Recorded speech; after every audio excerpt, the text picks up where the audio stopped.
ಒಂದು ಸಹಾಯ ಮಾಡಿ ನಮ್ಮ ಜೊತೆಯಲ್ಲಿ ಬಂದಿದ್ದು ಅಂದರೆ ಉಪೇಂದ್ರ ಅವರು. ಆ್ಯಕ್ಚುಲಿ ಉಪೇಂದ್ರ ಅವ್ರು ಬರ್ತಿದ್ರು, ಅವರು ಎಲ್ಲ ಶೂಟಿಂಗ್ ಮಾಡ್ತಿದ್ದಾರೆ, ನಾನು ಇನ್ನೊಂದು ಮೀಟಿಂಗ್ ಆದಾಗ ಬರ್ತಾರೆ.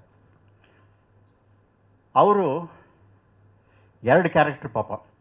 ಈ ಶಾರ್ಟ್ಗೆ ಈ ಕ್ಯಾರೆಕ್ಟ್ರಿಗೆ ಡ್ರೆಸ್ ಚೇಂಜ್ ಮಾಡಬೇಕು, ಇನ್ನೊಂದು ಕ್ಯಾರೆಕ್ಟ್ರಿಗೆ ಇನ್ನೊಂದು ಕ್ಯಾರೆಕ್ಟ್ರ್ ಡ್ರೆಸ್ ಚೇಂಜ್ ಮಾಡ್ಕೋಬೇಕು.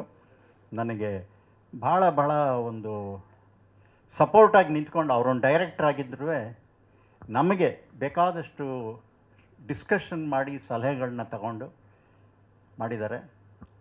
ಈಸ್ ಎ ವೆರಿ, ನಮಗೆ ಅಷ್ಟು ನಮ್ಮ ಕಂಪ್ನಿಗೆ ನನ್ನನ್ನು ಕಂಡ್ರೆ ಅಷ್ಟು ಪ್ರೀತಿ ಅವ್ರಿಗೆ, ಅಷ್ಟು ಸಹಾಯ ಮಾಡಿದ್ರು. ನಾನು ಯಾವಾಗಲೂ ಅವ್ರನ್ನ ಮರೆಯೋಕ್ಕಾಗಲ್ಲ. ನನ್ನ ಪಿಕ್ಚರ್ ಮುಗಿಸ್ಬೇಕಾದ್ರೂ ನನಗೆ ಬ್ಯಾಂಕ್ ಲೋನ್ 33 ಕೋಟಿಗೆ ಆಗಿಬಿಟ್ಟಿತ್ತು.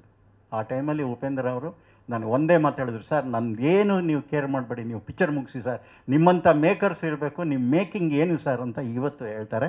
ಆದ್ದರಿಂದ ನಾನು ಉಪೇಂದ್ರ ಅವ್ರನ್ನ ಮರೆಯೋಕ್ಕೆ ಆಗಲ್ಲ.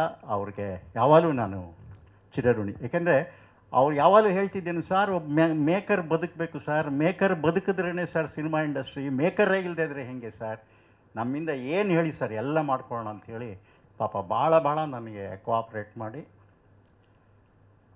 ಆ ಬ್ಯಾಂಕಿನ ಪ್ರಾಬ್ಲಮ್ ಎಲ್ಲ ಅವ್ರಿಗೆ ಗೊತ್ತಾದ ಮೇಲೆ ಅವರು ದುಡ್ಡು ತಗೊಳ್ಳಿಲ್ಲ ನನ್ನ ಹತ್ರ. ಬೇಡ ಸರ್ ನಾವು ತಗೊಳ್ಳೋಣ ಮುಂದಕ್ಕೆ, ನೀವು ಪಿಕ್ಚರ್ ಮುಗಿಸಿ ಸರ್ ಅಂಥೇಳಿ, ಏನು ಅಂದ್ಕೊಂಡಿದ್ದೀರೋ ಅದನ್ನೇ ಮಾಡಿ ಸರ್ ನೀವು ಅಂಥೇಳಿ ನನಗೆ ತುಂಬ ಬೆನ್ನೆಲುಬಾಗಿ ನಿಂತ್ಕೊಂಡು ಮಾಡಿದ್ರು.